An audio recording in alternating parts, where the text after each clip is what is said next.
আসসালামু আলাইকুম সুপ্রিয় দর্শক মণ্ডলী, আশা করি সবাই অনেক অনেক ভালো আছেন। তো এই জ্ঞানের দুনিয়ায়, বুদ্ধির দুনিয়ায়, ধাঁধার দুনিয়ায় সকলকে স্বাগতম। আজকে আমি আপনাদেরকে কয়েকটা ধাঁধা জিজ্ঞেস করব। যদি আপনি ধাঁধাগুলোর উত্তর দিতে পারেন তাহলে অবশ্যই আপনি ব্রিলিয়ান্ট, আপনি জ্ঞানী। আর যদি আপনি ধাঁধাগুলোর উত্তর দিতে না পারেন তাহলে অবশ্যই ধাঁধাগুলোর উত্তর আপনি জেনে রাখুন, আপনার ভবিষ্যতে অনেক অনেক কাজে লাগবে। তো চলুন শুরু করা যাক। প্রথম ধাঁধা, একটি বিয়েবাড়িতে সকলকেই বা সবাইকেই নিমন্ত্রণ করা হলো কিন্তু কাউকে ঢুকতে দেওয়া হলো না। এটা কিভাবে সম্ভব? একটি বিয়েবাড়িতে সবাইকে নিমন্ত্রণ করা হলো কিন্তু কাউকে ঢুকতে দেওয়া হলো না। সময় মাত্র 5 সেকেন্ড, পারলে উত্তর দিন। 1 2 3 4 5। এর উত্তর হবে কাউ হচ্ছে গরু।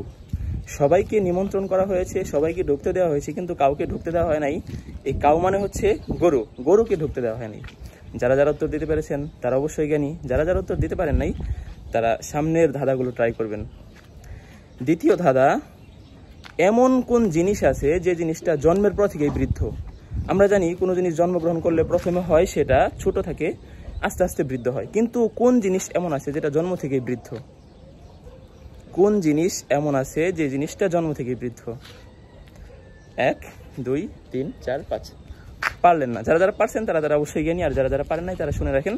এটা হচ্ছে হাতের এই আঙ্গুলি, মানে বৃদ্ধ আঙ্গুল বলে এটা। তো চলুন এরপরের প্রশ্ন জেনে নেই। আমরা জানি কোনো জিনিস পরিষ্কার করলে সাদা হয়ে যায় বা পরিষ্কার হয়।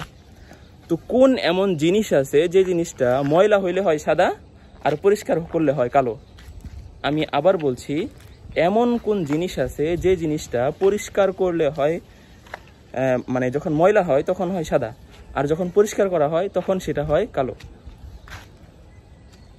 বলতে পারেন নাকি দেখি, বলেন। 1 2 3 4 5।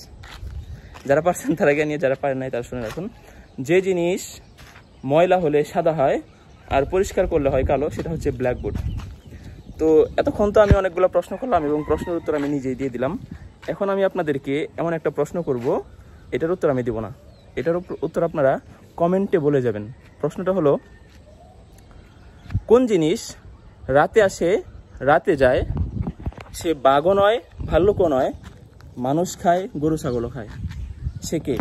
আমি আবার বলছি, এমন কোন জিনিস যে জিনিসটা রাতে আসে রাতে যায়, সে বাঘও নয় ভাল্লুকও নয়, মানুষ খায় গরু ছাগলও খায়? এই প্রশ্নের উত্তর যদি কেউ পারেন তাহলে কমেন্টে লিখে যাবেন অবশ্যই। সবাই ভালো থাকবেন, সুস্থ থাকবেন, টেক কেয়ার, আল্লাহ হাফেজ।